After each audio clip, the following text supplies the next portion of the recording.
My family tried to kill me for money. I faked my death and took everything back. This is long, but I need to get it off my chest.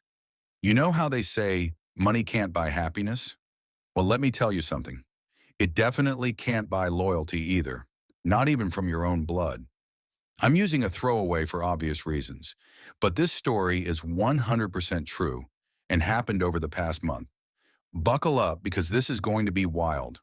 I'm 34 years old, and through a combination of luck, hard work, and being in the right place at the right time, I built a tech company from the ground up that's now worth roughly $470 million. Yeah, you read that right. I went from eating ramen in my studio apartment to having more money than I could spend in 10 lifetimes. My wife Emma and I got married 5 years ago, back when I was still struggling to make my first million. She stuck with me through the 80-hour work weeks, the failed product launches, and the constant stress. She's the only person in my life who loved me before the money came, and that's important for what comes next.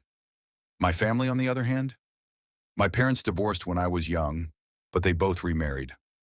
My dad and stepmom, my mom and stepdad, my two half-brothers from my dad's side, my sister from my mom's side, and both sets of grandparents. They all suddenly became very interested in my life once the money started rolling in. Before that, I barely heard from them. Maybe a card on my birthday if I was lucky. About 6 months ago, my brakes failed. Completely. I was driving down a mountain road coming back from a business meeting, and when I tried to slow down, nothing happened. The pedal just went straight to the floor. I managed to use the emergency brake and some creative maneuvering to avoid going off a cliff, but it was close, terrifyingly close. The mechanic said the brake lines had been cut, cleanly, deliberately. The police investigated, but found nothing. I thought maybe it was a random act of violence or a case of mistaken identity. I upgraded my security and tried to move on. Then 2 months later, I got violently ill at a family dinner at my parents' house. I'm talking projectile vomiting, severe abdominal pain, the whole 9 yards. I ended up in the hospital for 3 days. The doctors found traces of antifreeze in my system. Antifreeze. Someone had literally tried to poison me. Again, no proof of who did it, but Emma and I started getting suspicious. Really suspicious. Emma suggested we hire a private investigator, but I went one step further. I hired 3 different firms, all operating independently, to look into my family. I also had my lawyer quietly update my will so that everything went to Emma, with nothing, absolutely nothing, going to my blood relatives. I didn't tell anyone about the change. What these investigators found over the next 2 months made my blood run cold. My father and stepmom had taken out a $10 million life insurance policy on me without my knowledge.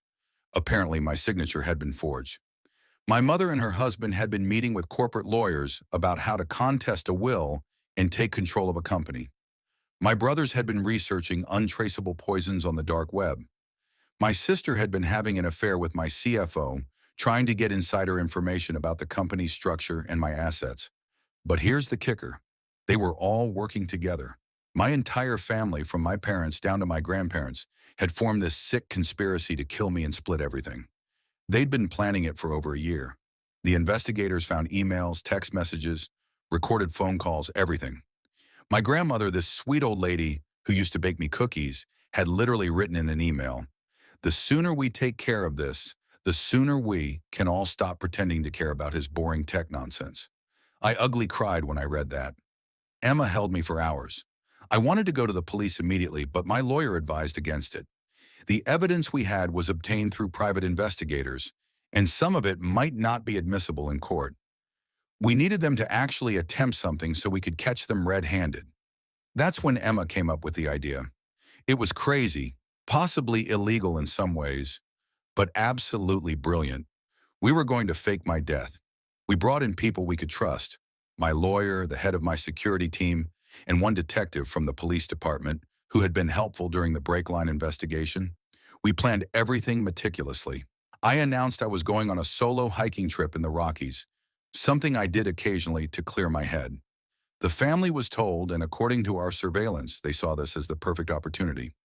My brothers suddenly decided they wanted to surprise me on the trail and join me for a day.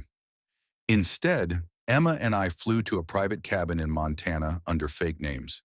Meanwhile, my security team staged an accident. They found a body, a John Doe from the morgue who matched my general build and who had no family to claim him, and dressed it in my clothes. They staged a fall off a cliff face, complete with my backpack, wallet, and phone at the scene. The body was found by hikers 3 days into my trip. My brothers were the ones who identified the body. They didn't look too closely. They seemed almost relieved. That made me sick to my stomach. I watched my own funeral via hidden cameras. Emma insisted she needed to be there to make it believable, and she played her part perfectly. She sobbed, she collapsed.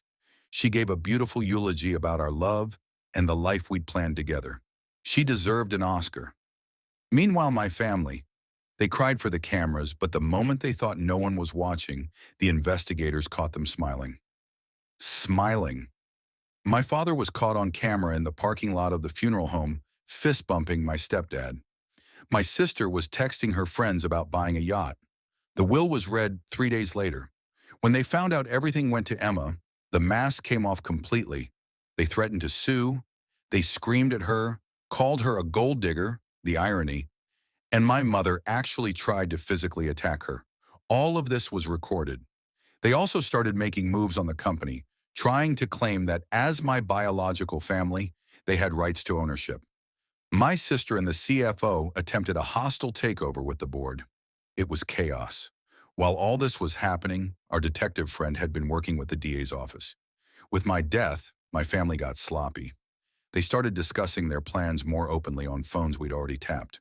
They tried to cash in that life insurance policy. My brothers actually bragged at a bar about how they'd finally gotten rid of me. Between what the investigators had already found and this new evidence, the DA built an ironclad case. 2 weeks after my funeral, arrest warrants were issued for all of them. My parents, step-parents, siblings, and my 2 grandparents who'd been involved in the planning. That same day, we held a press conference. I walked out in front of about 100 journalists, very much alive, with Emma by my side. The room went absolutely insane. I explained everything: the attempts on my life, the investigation, the conspiracy. I had my lawyers release a carefully prepared statement, along with some of the evidence we'd gathered, the stuff that was legal to share. The detective confirmed that arrests had been made that morning. The story went viral within minutes. I mean, it was everywhere: national news, international news, trending on every social media platform. Tech billionaire fakes death to catch family murder plot. You couldn't escape it. The trials are still ongoing, but the DA says they have enough evidence to put everyone away for a very long time. My father, mother, and both step-parents are looking at conspiracy to commit murder charges, plus attempted murder. My brothers are facing similar charges, plus the weapons and poison charges. My sister and the CFO are dealing with corporate espionage and fraud charges on top of the conspiracy charges. Even my grandparents are facing conspiracy charges, though their lawyers are trying to argue diminished capacity due to age. The life insurance company is obviously not paying out, and they're actually suing my father for fraud. My sister's affair destroyed her marriage, and the CFO's career is over. The whole family's reputation is completely annihilated. As for Emma and me, we've moved.